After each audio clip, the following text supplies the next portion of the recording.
Igreja Batista da Graça. E o Senhor, Ele muito carinhosamente falou assim: nós vamos pregar, eu quero falar sobre a graça.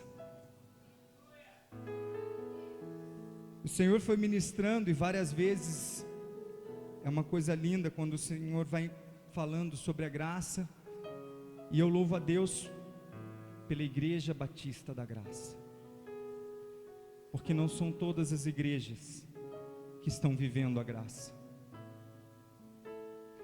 Meus queridos, a pregação de hoje, ou a palavra que Deus ministra hoje, é uma palavra que muitas vezes ela tem o lado de consolo dela, que é maravilhoso, e de repente também ela pode trabalhar conosco para que a gente não perca a graça, porque é muito fácil, irmãos, e vocês vão ver hoje aqui na palavra, vocês vão ver como é fácil sair da graça.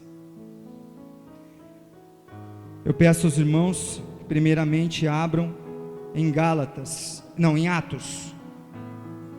Primeiro vamos abrir em Atos.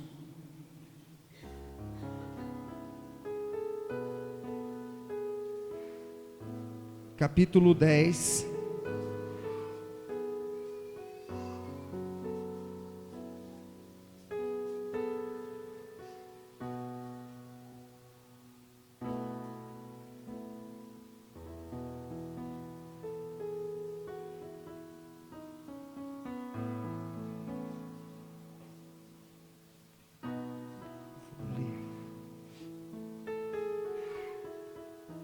No versículo 9, capítulo 10, versículo 9.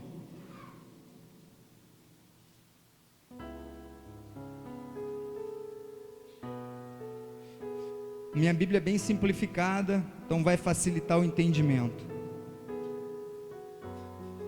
No dia seguinte, ao meio-dia, Pedro subiu ao terraço para orar. Enquanto isso, os homens vinham pelo caminho, já perto de Jope. Pedro ficou com fome e quis comer alguma coisa. Enquanto o almoço estava sendo feito, ele teve uma visão. Viu o céu aberto e uma coisa parecida com um grande lençol pelas quatro pontas que descia até o chão. Dentro daquilo havia todos os tipos de animais de quatro patas, de animais que se arrastavam pelo chão e de aves. Então Pedro ouviu uma voz que dizia: Pedro, levante-se, mate e coma. Pedro respondeu: de jeito nenhum, Senhor, eu nunca comi nenhuma coisa que a lei considera suja ou impura. A voz falou de novo com ele: não chame de impuro aquilo que Deus purificou. Amém? A igreja vem comigo porque essa palavra ela é para a gente impactar o nosso coração. Nós precisamos resgatar o evangelho da graça. E eu vou começar com um testemunho, com um testemunho. Eu tive um amigo que foi um intercessor meu, Marco Aurélio conhece ele muito bem. E esse meu amigo, ele fazia parte de uma igreja do Rio. E ele compartilhava muito das coisas que ele vivenciava na sua igreja. Ele era do ministério de louvor. E ali no ministério de louvor, havia um jovem de 16 anos, tecladista, que, assim como o nosso Igor, assim como o nosso irmão, todos aqui que já a gente via, ele tinha uma unção. Ele aprendeu a tocar sozinho, ele fechava os olhos e começava. E ele falava que havia algumas vezes que o pregador parava, e a glória descendo, o pregador achando que estava alguma coisa com ele. Não, a glória estava lá, no teclado, ele olhando para o céu e tananã, tananã, tananã, e a glória descendo. 16 anos, pai dele, diácono, 20 anos na mesma igreja. Vocês vão entender como é fácil perder o evangelho da graça. E esse menino, o pai, conseguiu uma bolsa. O menino fez lá uma prova, o menino conseguiu uma bolsa numa escola melhor, e ele foi para uma escola particular sem pagar nada. Bênção, né? Porém, lá dentro dessa escola, Novas Amizades, o menino chegou de brinco, um brinco no culto. Pastor presidente olhou para aquilo, deu continuidade ao culto e chamou o pai. Você é diácono há quanto tempo? 12 anos, senhor presidente. 12 anos? 12 anos. Quanto tempo você está aqui na minha igreja? 20 anos, senhor. 20 anos. Você já entrou para a relação para ser consagrado a presbítero? Sim, senhor, no início do ano. Faltam apenas 5 meses.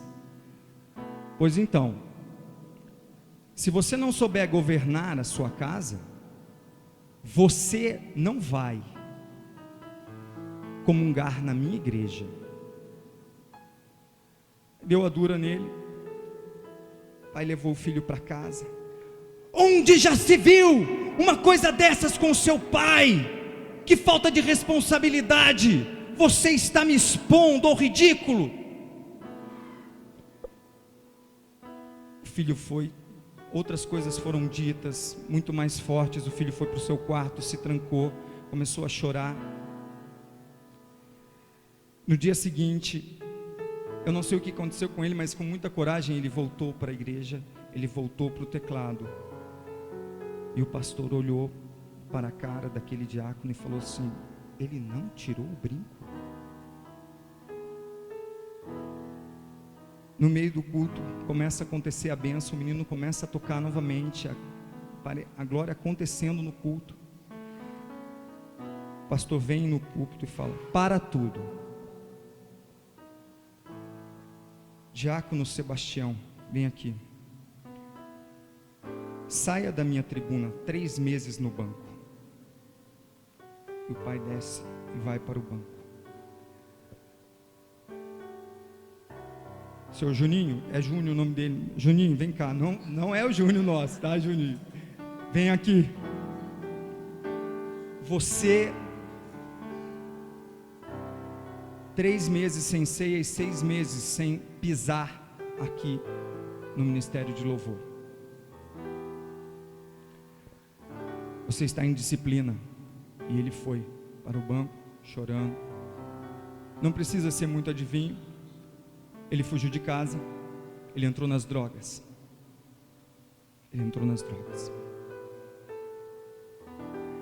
Isso é igreja. Isso é o evangelho da graça? Isso não é o evangelho da graça, igreja. Para a misericórdia porque o Senhor amava aquela alma. 2 anos depois, ele, numa casa de uma tia, drogado na rua, mas voltava de madrugada para a casa da tia, encontrou um jovem. O jovem foi falar com ele, começou a falar de Deus para ele. Ele falou: esse Jesus eu não quero mais, eu conheço essa porcaria.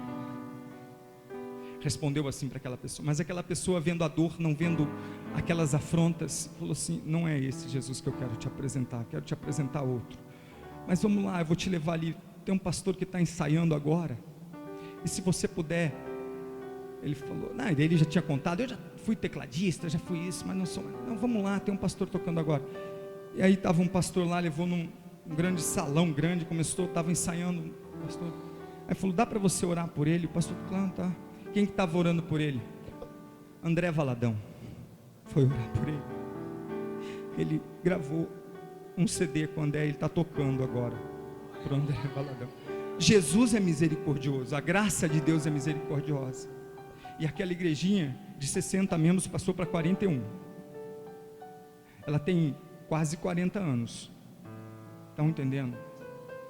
Mata. A letra mata. A letra mata. Se nós não entendermos o que é o Evangelho da graça, nós todos, nós precisamos olhar. Existem coisas que acontecem nas nossas vidas. Nós precisamos educar nossos filhos no amor. Às vezes a gente vai resolver problema de criança ali, no parquinho. Chegou o membro da igreja agora, acabou de chegar. Ele ainda se diz católico. Ele fala: eu sou católico, mas eu vou visitar a sua igreja. E aí ele visita uma vez, 2 vezes, mas a filha dele amou, porque a filha dele está brincando lá fora e ela não quer outra vida, ela quer ouvir falar de Jesus, ela quer brincar com as nossas crianças. Mas daí uma criancinha falou para ela: tem um símbolo do demônio no seu carro, você é do demônio. Aí ela vem chorando: tio, a menininha falou que eu sou do demônio. O que aconteceu? Não, porque eu tenho uma imagem no fundo do meu carro que a minha mãe deixou lá. Se fosse assim, não estaria escrito na Bíblia: sai dela, povo meu. Se Deus está pedindo para a gente tirar, é que tem um povo dele lá dentro. E o que mais machuca é porque o Evangelho da graça, Paulo, quando ele fala: fui chamado ministro pela graça de Deus. O que é graça? O que é graça? Favor imerecido. Mas de repente a igreja começa a se tornar covil de pessoas que começam a achar que tem mais direitos de que Deus. Ele começa a sentir mais santo do que os outros. É muito forte isso, gente. Por quê? Porque a graça de Deus, ela é ministrada com amor. O amor de Deus é quem te salva. O amor de Deus é quem te liberta. Ah não, mas isso só acontece se não tiver a unção do Espírito Santo. Eu vou dar um exemplo bíblico. Pedro, ele teve um problema. Esse daqui, que nós narramos na palavra. Pedro, ele recebeu o primeiro discurso de Pedro, foi direto aos judeus. Foi coisa linda. Ele recebeu o Espírito Santo e fez um discurso a quem? Aos judeus de Israel. Foi coisa linda. Ele, como um judeu, pregando aos judeus, mostrando quem era o Messias. E o Messias era Jesus. E ele pregou aos judeus, os judeus se converteram. Foi lindo, foi maravilhoso. Aí um anjo aparece para Pedro e mostra os alimentos. Pedro olha: imundo, eu não vou comer coisa imunda. Acontecem 3 vezes com Pedro. O anjo mostra, Pedro nega. O anjo mostra, Pedro nega. Na 3ª vez, o anjo mostra, Pedro tem que se calar. E ele se cala, mas ele vai remoendo. Ele não tinha entendido. E aí um pouco mais à frente, nesse versículo, ele encontra Cornélio. Cornélio manda 3 homens chamá-lo. E ele já começa o mistério: 3 homens na minha porta, dizendo que Cornélio teve uma visão comigo. E agora 3 homens, e eu vi 3 vezes, o anjo apareceu 3 vezes. Já começa um círculo na cabeça dele. Alguma coisa Deus quer me falar. Alguma coisa Deus quer me falar. E Pedro chega lá, diante daquela multidão. E aquela multidão, ela não era judia. E Pedro começa a ter um entendimento.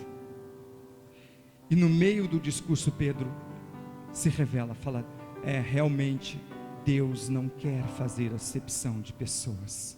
Mas às vezes nós aqui dentro, nós estamos fazendo acepção de pessoas. Muitas vezes nós dentro da igreja fazemos acepção de pessoas. Nós nos separamos. E se nós não voltarmos para o Evangelho da graça, nós vamos perder as pessoas, nós vamos perder o amor. O maior de todos os sentimentos que Deus nos dirige é o amor. O motivo pelo qual o pastor Marco Aurélio colocou graça no nome Batista da Graça, porque ele falou: nós não podemos abandonar a graça. E eu louvo a Deus pela vida dele, porque ele tem amado a igreja com graça. Louvo a Deus, com graça, ele e a sua esposa. Confesso, admiro, é algo que só pode vir de Deus. Assim como Paulo falava que tudo que ele fazia não era dele. Pensa bem, qual foi o mérito de Paulo para ser escolhido? Cabeças que rolaram? Cristãos mortos? Qual é o mérito de Paulo? A quantidade de assassinato? A quantidade de tortura? Qual é o mérito de Paulo? Ele fala que não há mérito no chamado dele.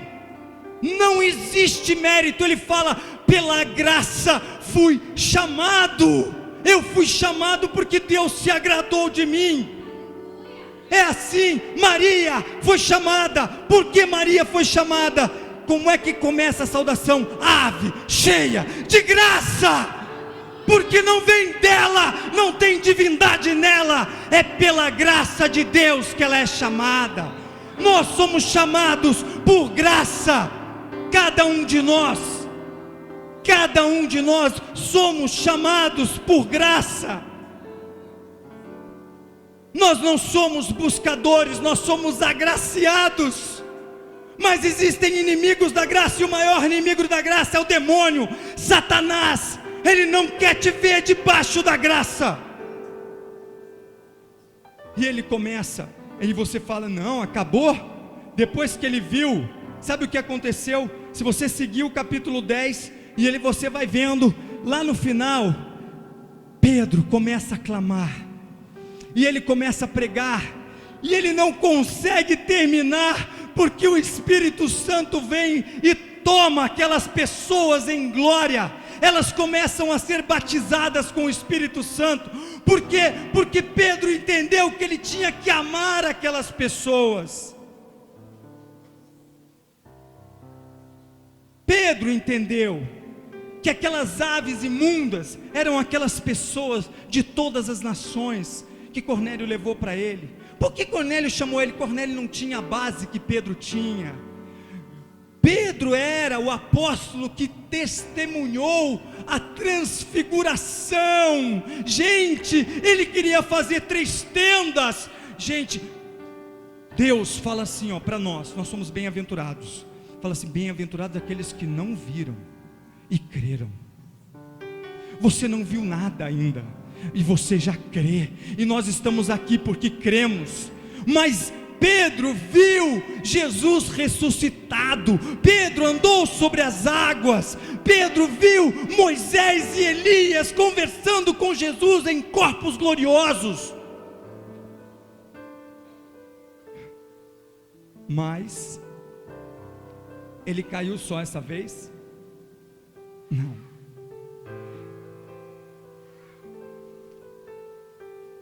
Aí em Gálatas 2,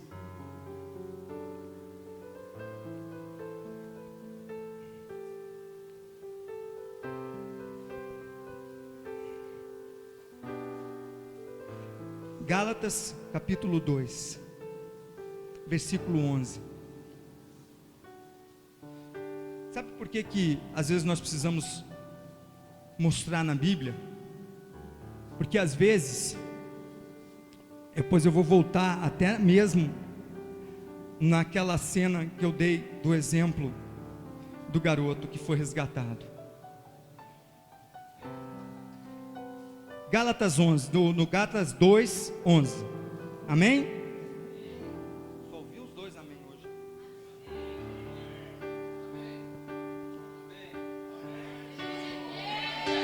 Se o pastor Edson achou, todo mundo achou. Vamos lá. Porém, quando Pedro veio para Antioquia da Síria, eu fiquei contra ele em público, porque ele estava completamente errado. De fato, antes de chegarem ali, alguns homens mandados por Tiago Pedro tomava refeições com os irmãos não judeus, mas depois que aqueles homens chegaram, ele não queria mais tomar refeições com os não judeus, porque tinha medo dos que eram a favor da circuncisão dos judeus. E também os outros irmãos judeus começaram a agir como hipócritas, do mesmo modo que Pedro, e até Barnabé se deixou levar pela hipocrisia deles. Sabe o que é isso aí? É o que aconteceu naquela igreja. Aquele jovem teve coragem de voltar. O que ele precisava, igreja? Ele precisava de amor, ele precisava de uma conversa, na qual poderia ser: meu querido, glória a Deus, você está aqui, você é usado por Deus, e uma explicação amorosa sobre o brinco, sobre as coisas, e devagarinho vai explicando para ele, e não ser humilhado na frente da igreja, e não ser, sabe o que Jesus diz sobre isso? É muito simples a palavra de Jesus, é para mim e para você a palavra de Jesus. Ele fala assim: meu jugo é suave, vinde a mim os aflitos, eu sou manso e humilde de coração. O jugo do homem sempre é muito pior. Tem gente procurando o jugo de homem. O jugo do homem é sempre um peso na vida do homem. Procura Deus. O jugo de Deus é suave, porque Jesus fala: vinde a mim os aflitos, os cansados, eu sou manso e humilde de coração. Foi colocado sobre um jovem de 16 anos um jugo desnecessário, tirou a graça da vida dele. Aquela igreja começou a agir como? O próprio sargento colocou para mim: os pais fazendo com que os filhos representassem dentro da igreja, representassem aparência de bem. Era o que começou a acontecer. Por quê? Porque o jugo estava pesado demais. Ao invés das famílias chegarem: pastor, olha para o meu filho, eu preciso de oração, minha família precisa de oração. Não acontece mais isso. Por quê? Porque o homem colocou o jugo dele acima do jugo do Senhor. É isso que acontece. A igreja precisa voltar ao evangelho da graça. A igreja precisa voltar ao evangelho do amor. E às vezes para isso precisa de uma palavra que volte ao evangelho do amor. Igreja Batista da Graça, nós não podemos perder o amor, porque o amor, a graça de Deus é a essência que foi plantada aqui desde o começo. Nós temos que, todos nós, olhar para dentro de nós, e toda vez que nosso dedo quiser apontar para um irmão, sabe o que Jesus fala? Jesus olha para dentro do teu olho e fala assim: você pode ter uma trave aí dentro do teu olho, meu querido, porque toda vez que nós queremos apontar o defeito do irmão, é para esconder normalmente uma trave, e a palavra de Jesus já diz isso para nós. Então a igreja precisa aprender a fazer o quê? Aquilo que a ceia do Senhor diz: examinai a si mesmo. Olha para dentro de si mesmo e vê como graça a sua vida. Existe um trono preparado. O inimigo da graça está atacando todas as igrejas. O inimigo da graça tem atacado. Para quê? Porque se ele bloquear o amor dentro das igrejas, se ele bloquear o amor fraterno dentro nós não somos mais irmãos. Vira aquilo que está aqui, ó. Quem que estava sendo hipócrita, a igreja? Barnabé. Pedro estava sendo hipócrita. Eu não estou falando de nenhum fariseu, não. Eu estou falando de um cara batizado com o Espírito Santo. É a Bíblia, gente. Estou falando da palavra de Deus. Nós temos que olhar para as nossas vidas e resgatar a graça de Deus. Resgata a graça que foi encontrada. Você é resgatado. Mas existe um inimigo te acusando. Existe. Além desses, do mundo aí fora, além das pessoas que não vigiam no seu dedinho, existe o inimigo que quer te atacar, existe o inimigo que quer te derrubar. O inimigo vai lá no céu e apresenta. Sabe quantas expressões da lei existem na Bíblia? Expressões de lei, 370. Por isso que Jesus falou, não é pela lei. A letra é dura demais, não há quem não peque. Mas ele pegou, ele pega essa lei e leva lá, e te acusa.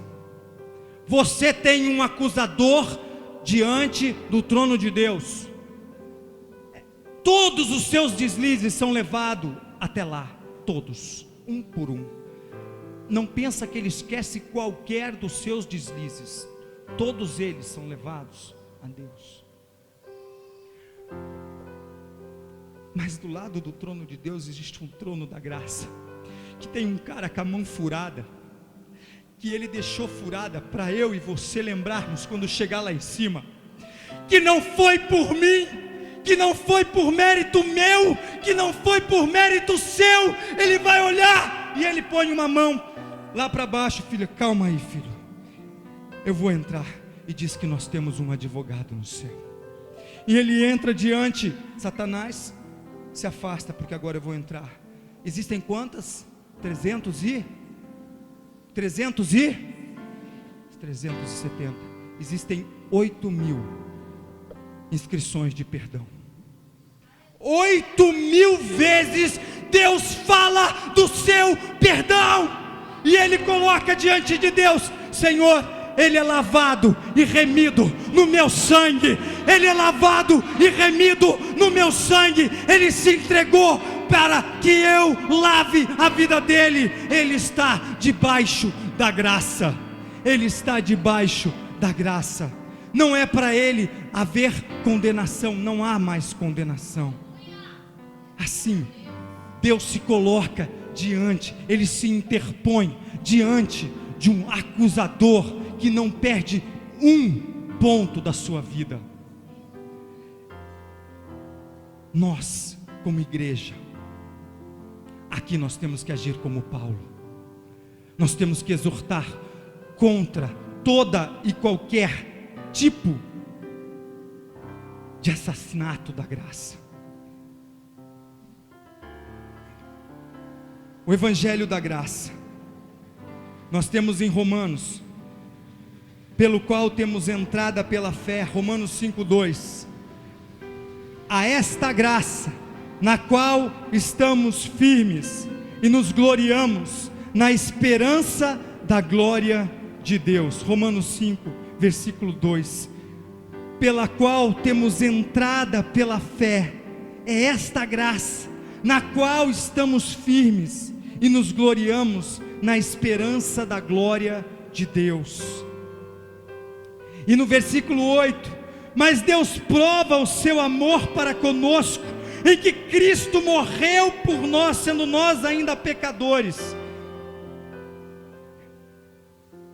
E lá em Tito 2:11, ele diz: essa é tremenda, porque a graça salvadora de Deus se há manifestado. Eu gostaria que vocês abrissem Tito 2:11, porque que ele coloca manifestado. A graça, ela não é masculino, e ela está manifestado. Tem dois motivos muito fortes porque a graça de Deus é manifesto. Por que a graça de Deus não é manifestada?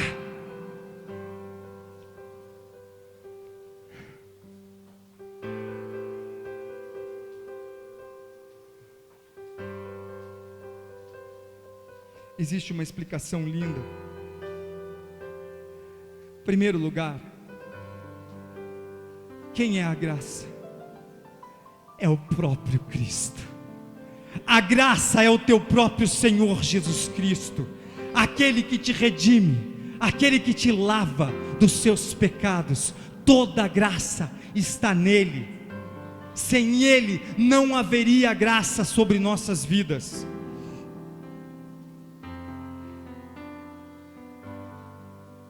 Tito 2:11, porque a graça salvadora de Deus se há manifestado a todos os homens. A graça, ela tem dois aspectos. O primeiro, a sua essência, ela é Cristo. E o segundo, ela é dom. A graça é um dom. Voltamos em Romanos 5. Mas não é assim o dom da graça? Descobri. Como a ofensa, porque se pela ofensa de um morreram muitos, mas, muito mais, a graça de Deus, e o dom pela graça, que é de um só homem, Jesus Cristo, ele abundou sobre muitos. E não foi assim o dom como a ofensa, por um só que pecou, porque o juízo veio de uma só ofensa, mas na verdade, para a condenação, mas o dom veio pela graça, por meio de muitas ofensas, para a justificação. Porque se pela ofensa de um só, a morte reinou por esse, muito mais aqueles que o recebem, a abundância da graça e do dom da justiça, reinarão em vida por um só, Jesus Cristo. Vocês estão entendendo? A graça é daquele que reina sobre nossas vidas. Igreja, nós precisamos nos render ao trono da graça. Existem locais que nós vemos que estão, fui convidado, pedi ao pastor, fui pregar em outras igrejas, mas você não consegue. Eu falo para o pastor, eu não posso ter comunhão ali, não dá para entrar ali, porque o jugo é muito pesado. A igreja está com sede de uma palavra de carinho, de amor, de graça da parte de Deus, porque o jugo está pesando sobre a vida das pessoas. E hoje, nessa noite, o Senhor chama você, a sua vida, o seu coração, para você se colocar diante do trono da graça e entender o que é a graça de Deus está se refletindo sobre a sua vida. É ela que manifesta os dons para nós, é ela que manifesta as bênçãos para nós, é ela que faz com que a campanha produza frutos, produza milagres. É a graça de Deus, não é o agir do homem. Enquanto nós não entendermos isso, nós vamos ficar limitados. No momento em que nós entendemos que tudo provém da graça de Deus, os céus se abrem para nós, e nós podemos então clamar, pedir: Senhor, mas a graça, ela tem dois lados. O evangelho da graça é assim, ó. Mulher, quem te condena? Quem te condena? Ninguém, Senhor. Nem eu te condeno. Essa é a parte, lógico, é a parte maravilhosa do que nós pregamos até agora. Mas existe a parte do que você faz com a graça. Vá e não peques mais. Essa parte precisa ser dita, porque a graça, ela não é somente um lado. O que você está fazendo com a graça de Deus? Bagunça, desprestigiando, lambuzando-se. O filho pródigo, nós temos lá aquele filho que ficou, nós já chamamos a atenção dele. Desde o início do culto nós estamos puxando a orelha dele, porque ele ficou, ele era o legalista. Não, eu estou cumprindo todas as suas leis, papai. Beleza, já puxamos a orelha dele. Mas e se o filho que voltou, abraçou, fizemos festa, falou: papai, me dá a herança de novo, mais uma vez, só para eu ir fazer baderna de novo. E depois ele volta, depois: papai, mais uma vez, eu posso ir lá fazer baderna de novo? O que é isso? Aí Paulo fala, o pregador da graça, fala: isso faz com que nós possamos voltar e viver uma vida de pecado? Aí ele fala: não, de maneira nenhuma. Não é isso que é o evangelho da graça. O evangelho da graça promove no seu coração uma gratidão imensa, porque você entendeu o que aconteceu com Cristo na cruz. O preço da graça, sabe qual é? Está aqui, ó. O preço da graça. Tem um preço, meu filho. Não é de graça, você recebeu de graça, mas para Cristo teve um preço muito alto. E você precisa entender isso. Tendo cuidado que ninguém se prive da graça de Deus, e de maneira nenhuma raiz de amargura brote. Estão se privando da graça de Deus? É só abandonar a graça. Agora, aonde está o preço da graça? Efésios 1, 7. Pode abrir, igreja.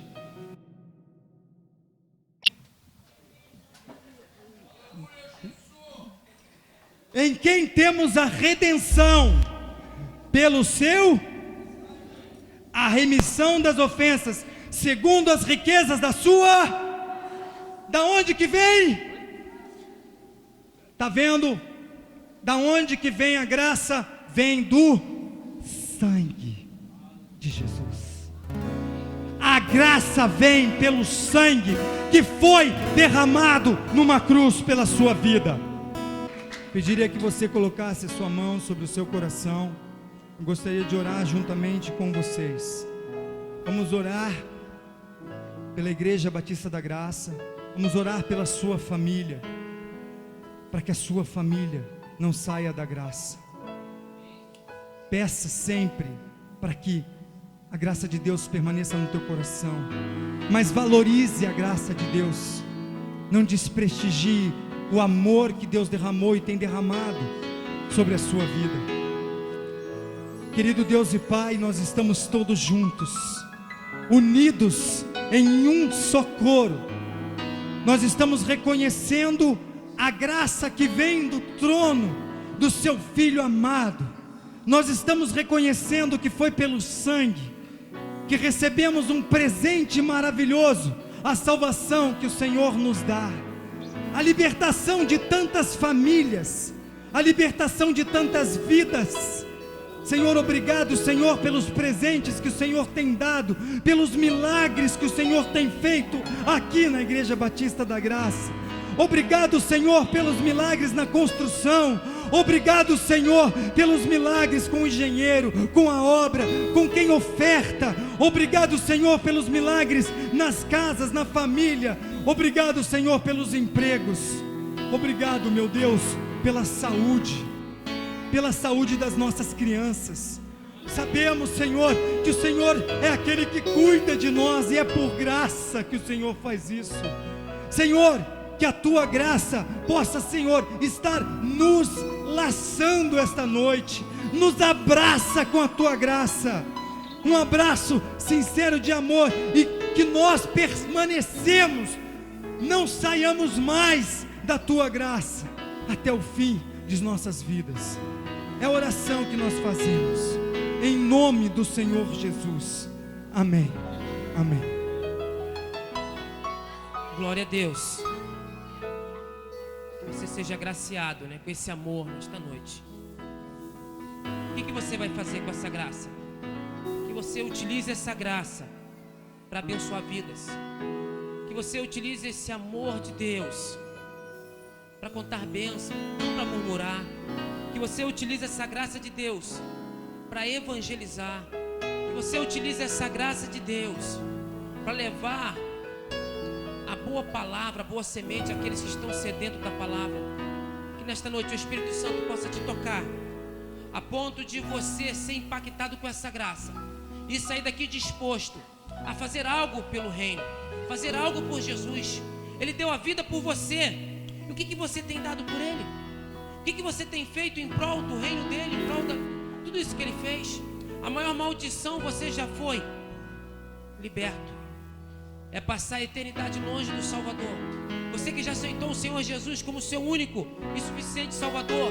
Você que declarou isso diante dos homens, dos anjos, diante dos céus. Você não está mais sob essa maldição. Cristo levou essa maldição. Você foi premiado com a salvação. Então que você não use dessa graça, você não use dessa liberdade que Deus te deu para fazer uma libertinagem. Porque a Bíblia diz que de todas as coisas podemos usufruir, mas sabemos que um dia daremos conta de todos os nossos atos diante do Senhor. Eu te pergunto nesta noite, você que está nos visitando, Você que está congregando conosco, mas até hoje você não declarou o Senhor Jesus como único e suficiente Salvador na tua vida. E nesta noite, com esta palavra de amor e de graça, se você desejar, levante uma de suas mãos onde você estiver. Você que está afastado dos caminhos do Senhor, levante das suas mãos, nós queremos orar pela tua vida. Se todos já fizeram isso, se todos estão de posse dessa bênção, dessa graça, eu te convido a levantar uma de suas mãos, estenda para o alto. Que a graça do nosso Senhor Jesus Cristo, que o amor de Deus Pai, que a doce e eterna comunhão do Espírito Santo de Deus seja com todas as famílias de Deus espalhadas na face da terra. E ora aqui reunida e denominada como Igreja Batista da Graça, não só hoje, mas para todos sempre. E todos digam bem alto: amém. Uma salva de palmas. O culto está terminado para a glória do Senhor. Não saia sem dar um abraço de quem está do teu lado.